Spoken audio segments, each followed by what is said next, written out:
I don't think I'm ready for this.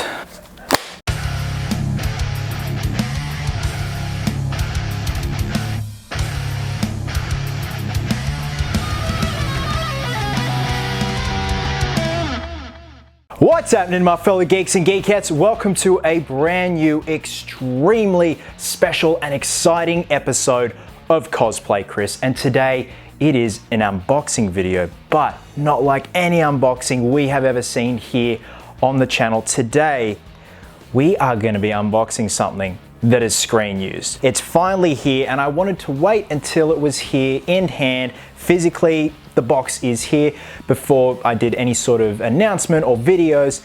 So I have bought a screen used Robin costume from the film Batman and Robin. And yes, it is the nipple suit. So what is in this box is a screen used eye mask, upper and lower bodysuit. There is no cape, no neck seal, no belt, no gloves, no boots, but it is the most pristine Robin suit I have seen from the Batman and Robin film.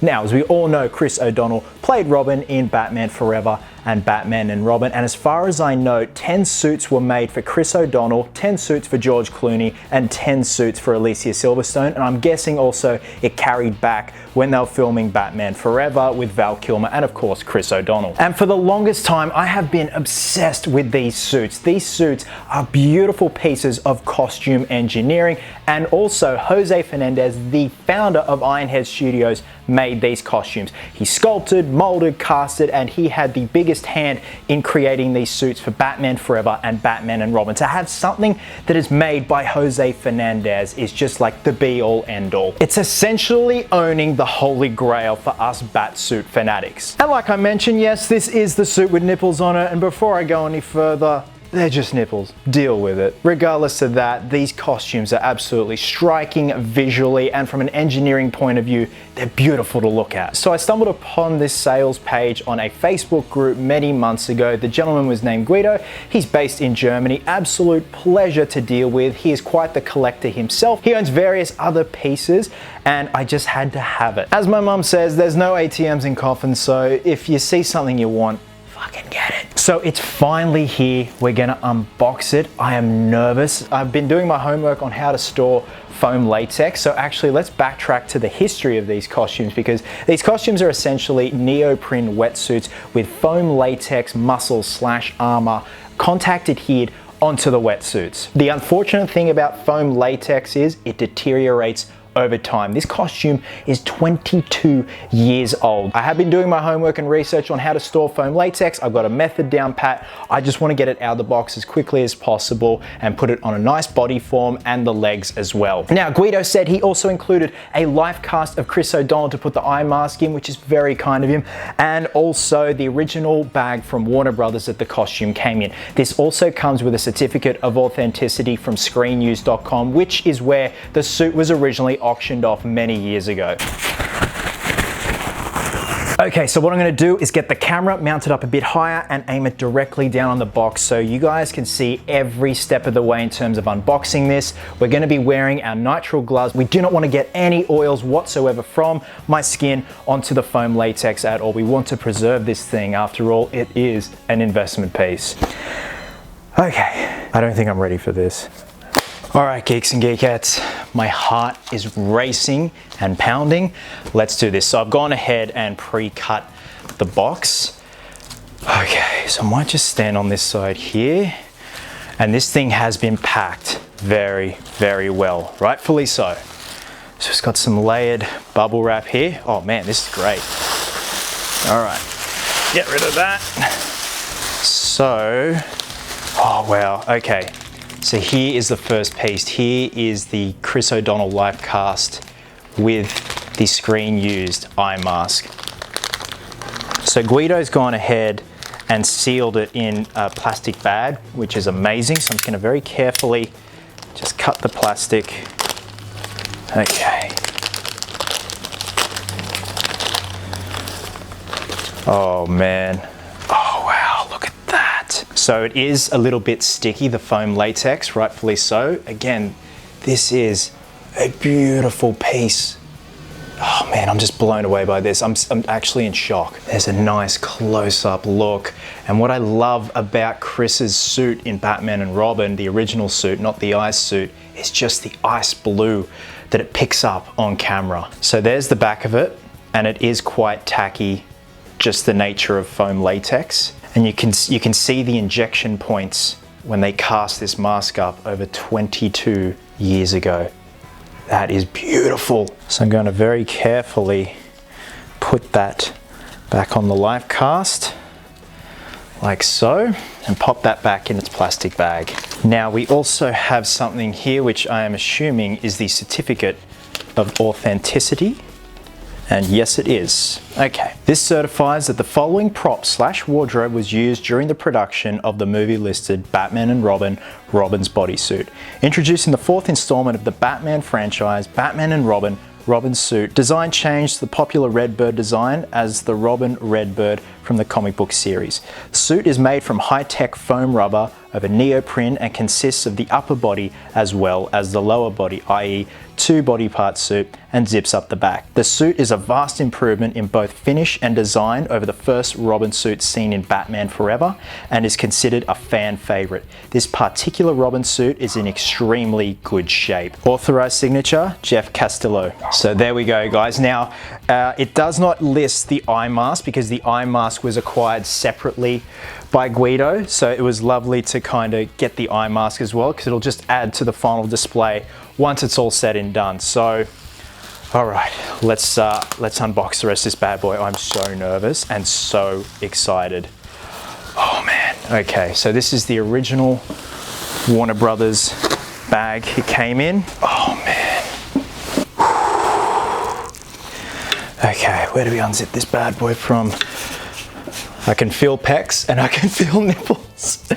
All right, so we unzip from this end. Here we go.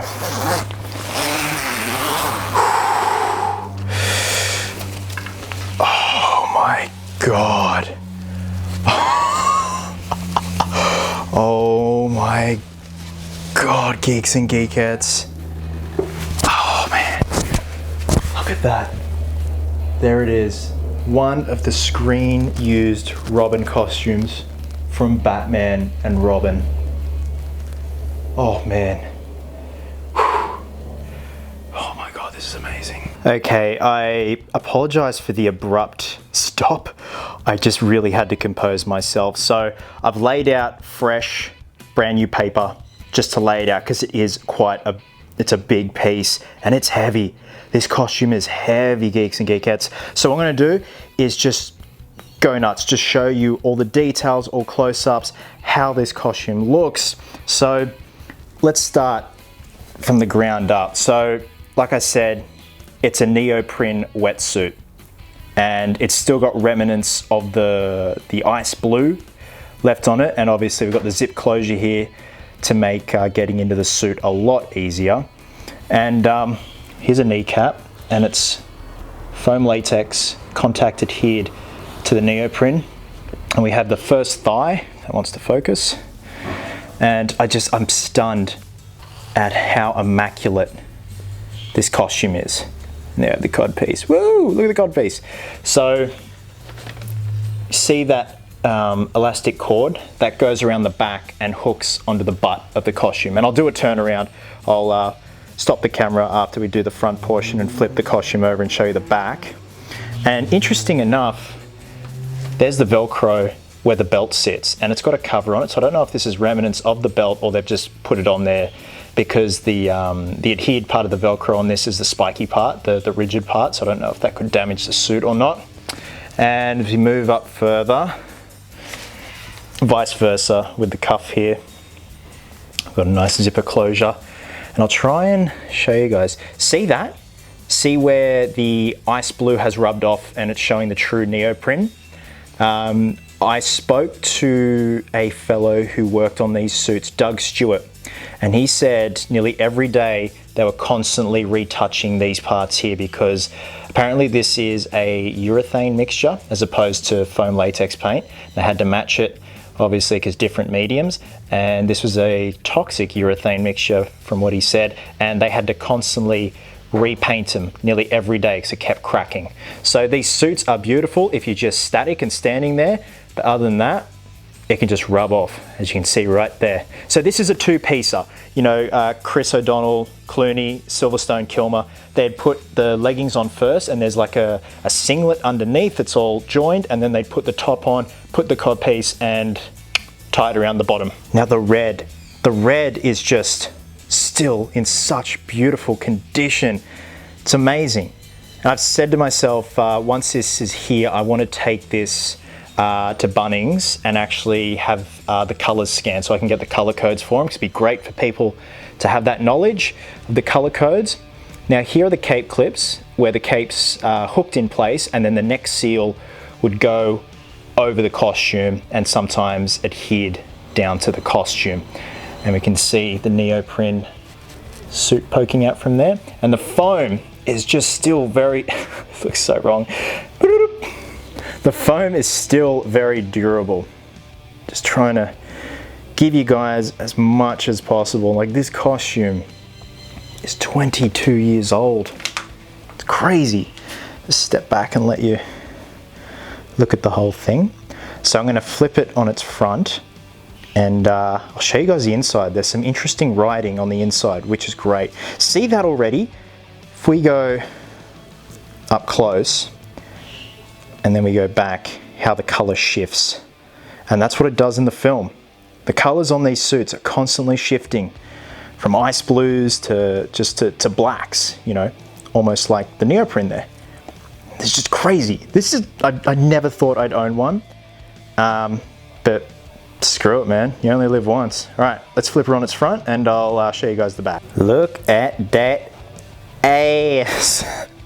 Oh, I'm just getting flashbacks to the opening sequence.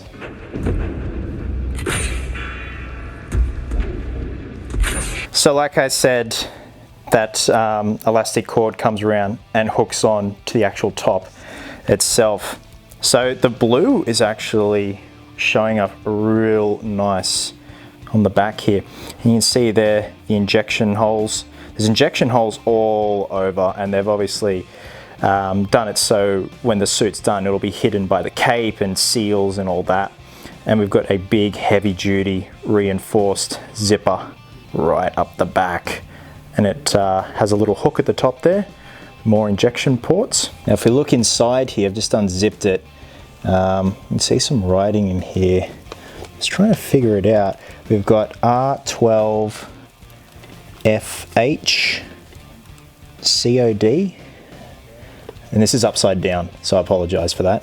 And then it says CB R45. Okay, you'll have to excuse any construction noises going on, but just before I wrap the video up and show you guys the full costume up on that heavy duty hook here, I've separated the costume and just want to give you guys a look at how it looks underneath. So, like I said, it is a singlet, and now we get a better look.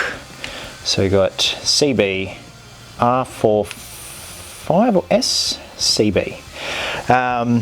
And then of course, with that beautiful buttocks. So it acts like a singlet, and you put the bottoms on first.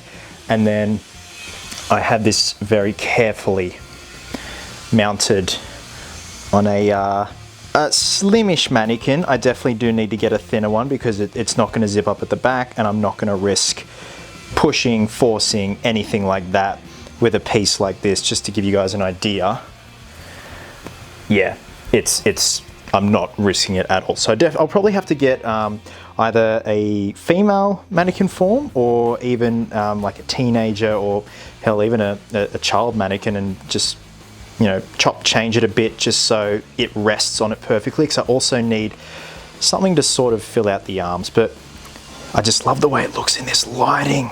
These suits are just, there's a reason why I love these suits, and even though they do cop flack because of certain anatomy points, you gotta admit, Geeks and Geekettes, This is what it's all about. This is just beautiful. All right, so I've hung him up on the very, very, very heavy duty hook with the very, very, very heavy duty coat hanger.